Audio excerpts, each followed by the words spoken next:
Vertu. Donc là, on est avec Hamid. Hamid, tu es venu soutenir les jardins, mais tu as toi aussi une lutte qui est importante dans le 93. Tu peux nous l'expliquer en quelques mots?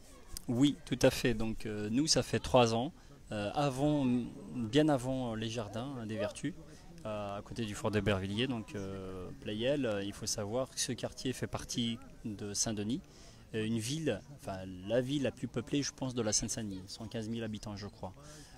Donc c'est un petit quartier de cette ville qui a été qui a été choisi en tout cas pour son attrait économique, pour installer le village des athlètes. Les 1500, je crois, athlètes, ou je ne sais pas combien le nombre, hein, qui s'installeront durant les JO dans ce quartier. Donc ça fait partie des constructions Tout qui à sont fait. prévues pour les Jeux Olympiques Tout, 2024. tout à fait, tout à fait. Et du coup, ce village des athlètes a ramené d'autres projets, malheureusement dans son sillage. Parmi eux, le franchissement urbain Pleyel, Lumière Pleyel, un autre îlot d'habitation. On l'appelle quartier, mais bon, c'est juste un îlot d'habitation qui sera en périphérie côté voie ferrée. On a l'échangeur Pleyel. On a la grande gare Grand Paris Express Pleyel. C'est un hub énorme, c'est génial, parce qu'en fait, à Pleyel, on pourra aller un peu partout en Île-de-France. Via le transport en commun. Donc il y a des bonnes choses et des mauvaises choses malheureusement. L'échangeur Pleyel impacte le groupe scolaire dans le sens que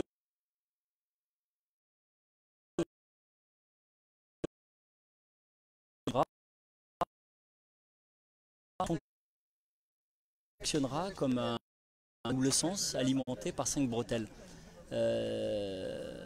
C'est pas une image, c'est une réalité. Et quand on voit la réalité, on tombe de très très haut, parce que c'est là qu'on comprend en fait chaque mot. Donc un groupe scolaire de près de 700 gamins, je ne sais pas. On a perdu, je pense, des effectifs avec le Covid.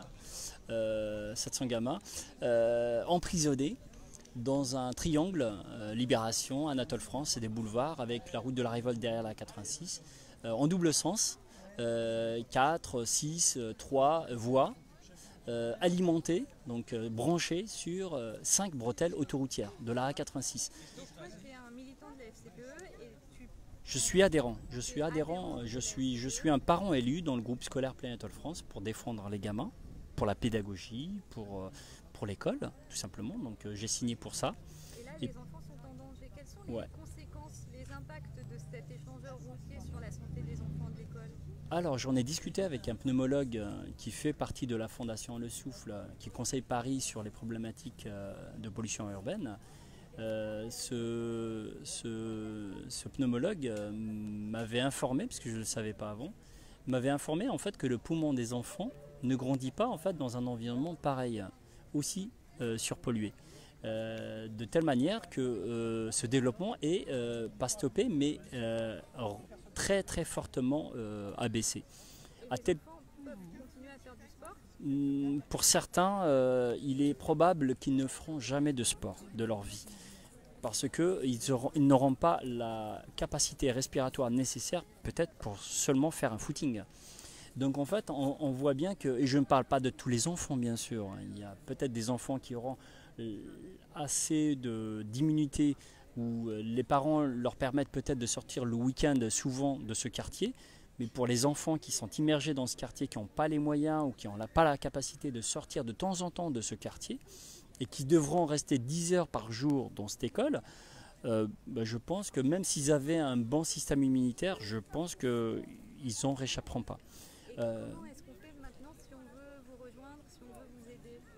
Alors il y a la page Facebook du groupe scolaire Play Anatole France, donc FCPE Play Anatole France, vous tapez ça sur internet, vous allez trouver les coordonnées.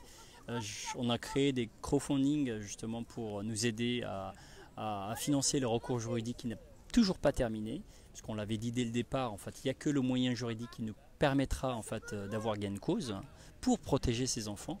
Donc on représente des parents bien sûr, mais dans l'intérêt de leurs enfants. Donc ce qu'on fait est légitime, et en tout à fait en adéquation avec ce que la FCPE promeut depuis ses origines.